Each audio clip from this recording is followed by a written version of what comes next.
Hey guys, welcome back to the Passive Money Podcast. Alex here and Kirby.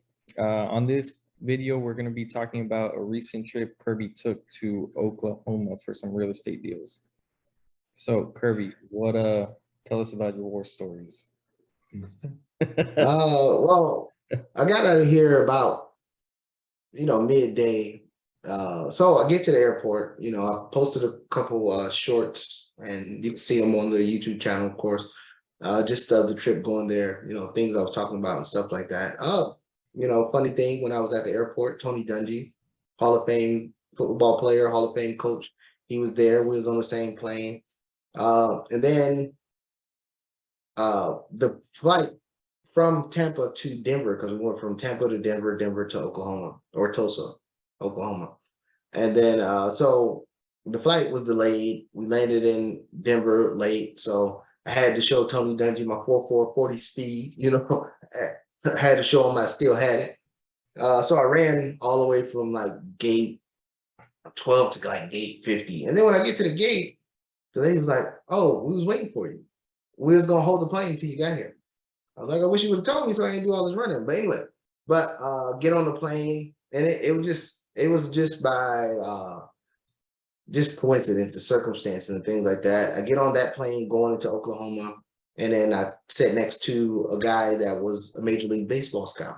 I'm not gonna say the team, but he was a Major League Baseball scout. And we sit there, we talked about everything. We talked a little bit about baseball, wasn't being a fanboy or nothing like that. But I was just updating them on what I seen on ESPN about, especially a minor leaguer just getting to the pros and stuff like that. We talked about that. We talked about life in general. We talked about military life. We talked about, Oklahoma, what it was like, the do's and don'ts, first time going to Oklahoma. So I didn't want to make sure I was on the wrong side of the line there. And then so we just had a great conversation. Good. I believe it was about an hour and 20-minute flight. But great conversation with the gentleman. But then I get to Oklahoma. It was let's just say it was nothing that I expected. Nothing that I expected. First, going into Tulsa in general, Tulsa was a bigger city than I thought it was. I mean, of course, I've seen it on the map. Excuse me, it looked pretty decent, but it was a massive size, population wise, everything. The heat was, I ain't gonna say unbearable, but it was pretty hot. But going there, I already had two deals set up. One I canceled before I got on the plane. One that I had a contract on. And then I go to Tulsa, and then I go to the deal that I had a contract on. I go there. Property was below par, way below par. And then so I talked to the seller agent. She showed me the walkthrough, pointing out a lot of big issues, and they were still trying to push for me to buy it, even though with the issues there. But the seller was not giving any concessions, no credit for repairs, no anything. They just wanted me to go in there, pay for the property, and then pay to rehab it, and then the rents, comps, and the return on investment after I did those rehabs wasn't up to par. And then so I tried to get concessions for the seller. Maybe she take half for just the repairs. I'm not one trying to do a total remodel, just get it so it's livable. I'm paying for it. You have your list price as the place is moving ready, but the property is not moving ready at all. This property, before you got there and looked at it in person, did it look like in person in the photos? Not at all. They had a great photographer. And a caveat to that, the photographer was good, but I was already flying to Oklahoma in the first place. So I had another deal where the photographer was good, but it didn't matter. The place looked like the first place, the deal that I canceled before I got on the flight. The reason why that deal got canceled was because the seller told me one set of numbers that I put an offer in on good faith that the numbers was good. But when he actually sent me the numbers was way off from what he explained. But so I was going there anyway, and then I found this other deal. I got it under contract. And again, I'm going off pictures, I'm going off of Google Maps and things like that. And then the surrounding area was still good. It was exactly what I expected. But the property, the photos was good. But once you got there, eyes on, and that's why I talk about in the shorts, actually going out there and doing the work, the property was nowhere near or up to snuff. When I go into the property, they knew I was coming. They could have jazzed it up a little bit and probably cleaned the property, but no, when I went in, I seen roach droppings and rat droppings all over the floor. I'm looking under cabinets, I'm seeing mouse traps everywhere. AC unit, the wiring to the AC unit and to the thermostat was all exposed outside of the walls, but those was not in the pictures. It was advertised as it didn't have a washer and dryer hooked up in the property, but it did have it, but the configuration was so crazy. The closet in the master bedroom, the washer and dryer was the whole closet. So it was actually nowhere to hang your clothes if you put a washer and dryer in there. So I mean, it was a lot of stuff. Stuff was pretty dated. The repairs that the property management company tried to do, you see, they just painted over bad, wall work, tile work. They was just painting over everything just to try to make it look good. When the repairs was so bad that you could see the big indentations in the walls. You could see that the craftsmanship it wasn't even average. It was horrible. I'm just gonna be honest. It was horrible. And the real estate agent, her husband was there. He's a flipper, and he was even pointing out stuff that just didn't make sense why it was like that.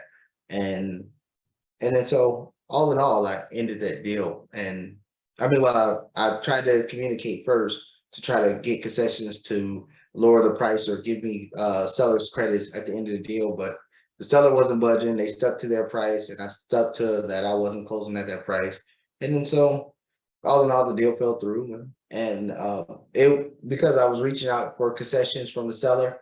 I was reaching out for concessions from the seller, asking her to give me a seller's credit, and she didn't give a seller's credit, and she was adamant on her sales price, and I was adamant that I wasn't buying the price at the price that they was buying it with all the added work that needed to be done. It'll mess up my ROI in return for the investment. So in the end, the deal just fell through, and we canceled the deal. Right. And then you moved on and you found one that actually did work for you, correct? One after kind of funny. So I was there, and when I was flying there, so I always tell people, when you're going to do the work, you have a plan A, but you also have a plan B, C, and D. So my plan A fell through before I got on the plane, but I already got the tickets. So I got a plan B, C, and D.